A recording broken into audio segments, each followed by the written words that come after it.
À la faveur du précédent culte d'adoration tenu en février, le pasteur missionnaire Nguessan Mathieu, dirigeant de la région spirituelle des Grands Ponts, avait lancé une campagne d'évangélisation dans toute la zone spirituelle de la méga-église de Dabo. Le Seigneur nous a instruit, ordonné, je dirais même commandé, de faire de l'évangélisation l'activité principale de l'Église cette année 2018. Après près d'un mois d'obéissance à cette commission, l'heure était aux retrouvailles ce dimanche 9 mars 2025 au foyer du CSM de Dabo pour donner gloire au Seigneur Jésus-Christ.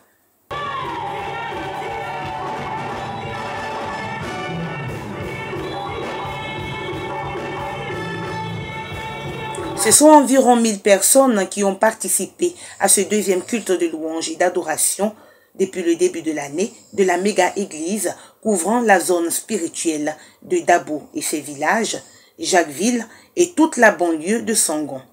À cette occasion, 3 témoignages ont été donnés pour annoncer les couleurs de ce culte exceptionnel. Guéri d'une insuffisance cardiaque qui l'a traîné pendant des années, le frère Conon-Sège, aujourd'hui dirigeant de l'église de Sangon-Gravier, a témoigné de la puissance de Jésus-Christ, le médecin par excellence. Délivrée du chômage et du non-accomplissement dans sa vie, la sœur Sophie est aujourd'hui secrétaire de direction dans un ministère de l'État de Côte d'Ivoire. J'étais assise à Londres, sous un arbre, mon téléphone a sonné. Mon téléphone sonne, j'entends la voix d'une dame. Elle dit, le petit Sophie, c'est à toi, tu es où? Je dis, ah, je suis à la maison, je suis à Dabo. Elle dit, tu es à Dabo. On te cherche ici pour travailler, toi tu es à Dabo.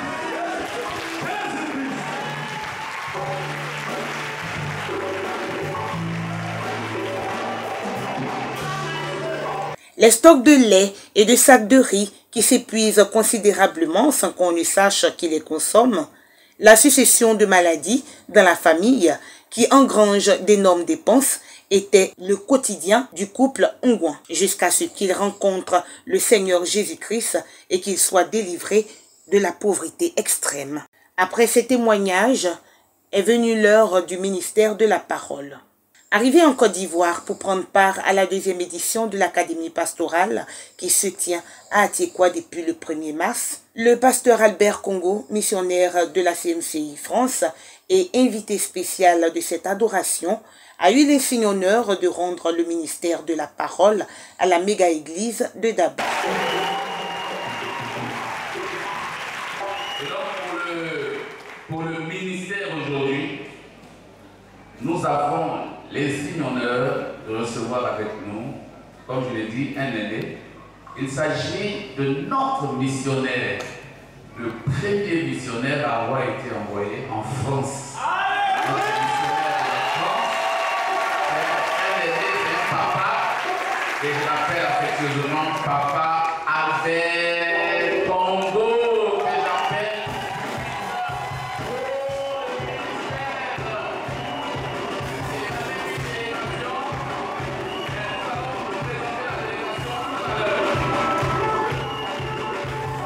Dans son message évangélique, le leader de la CMCI France, s'appuyant sur le passage de Genèse 37, versets 2, 12 et 13, a présenté le tableau sombre des membres de la famille de Joseph qui vivaient dans un environnement malsain.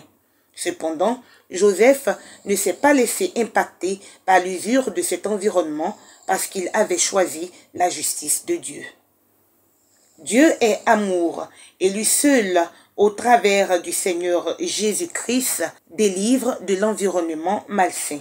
Au total, ce sont 75 âmes invitées qui ont répondu à l'appel à la repentance, s'engageant à donner leur vie à Jésus-Christ. Dans la suite de son message, l'orateur a développé les thèmes sur le chemin du caractère chrétien et le chemin de la grandeur. Le sens de l'esprit d'amour. Il savait que la réprimande de Dieu était très sévère, très sévère. Jeune homme, il savait déjà ce principe spirituel. Et Il ne voulait pas que ses frères attirent une malédiction divine sur sa famille. Il savait que le Père était l'autorité qui pouvait apporter la connexion. Frère, quand tu sais que quelqu'un à côté de toi, ou quelqu'un que tu fréquentes dans l'assemblée, a besoin d'être redressé et que tu te tais, tu manifestes la haine avec cette personne. Au modèle de Joseph qui avait pour but de rapporter les nouvelles de ses frères à son père, le but du disciple doit être également de rendre compte de la mission que le Seigneur Jésus-Christ lui a assignée, quelles que soient les épreuves et les obstacles à braver. De même, il a énuméré les 5 bienfaits que Dieu nous a dispensés en Christ et qui sont révélés au travers du livre de Colossiens 1, du verset 12 au verset 14. Nous garder donc à distance de l'environnement malsain nous permettra de posséder nos biens et héritages en Jésus-Christ. La louange à Dieu portée par les fémeurs a témoigné de l'ambiance conviviale qui a prévalu lors de ce deuxième culte de louange et d'adoration dans la méga-église de Dabou.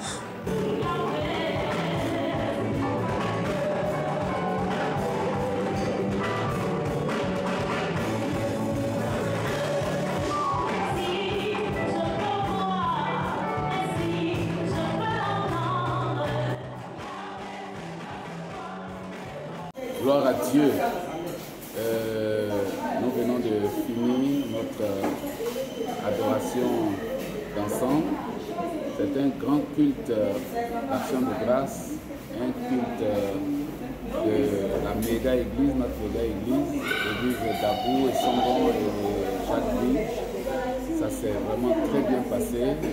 C'était un grand rendez-vous que nous avions avec le Seigneur, que nous avons préparé depuis un certain temps. Et Dieu a été là, Dieu s'est puissamment glorifié, en ce sens que nous avons eu le privilège de recevoir à cette occasion notre missionnaire de la France, le pasteur Albert Congo, qui a prêché l'évangile, a lancé l'appel et nous avons été heureux de voir que environ 80 personnes ont répondu à l'appel du Seigneur à travers son serviteur et nous sommes vraiment heureux. Et il a également profité de l'occasion pour exhorter l'Église. Il nous a entretenu sur le thème du revêtement du caractère chrétien. C'est un message poignant, un message édifiant et tous les saints ont été profondément bénis. Nous sommes reconnaissants au Seigneur pour la visite de notre dirigeant, de notre pasteur de la France, le pasteur Albert Congo, administratif délégation.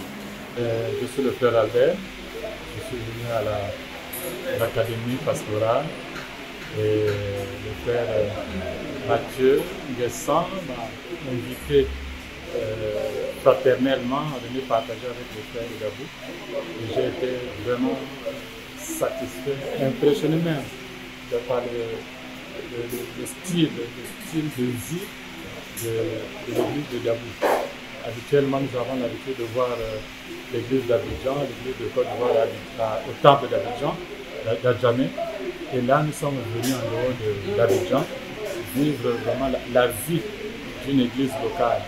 Et nous sommes très satisfaits. Je suis très satisfait pour ce que j'ai vécu, ce que j'ai vu et les témoignages des frères. Donc, je suis vraiment émerveillé de ce que la vie que j'ai reçue ici à Dabou.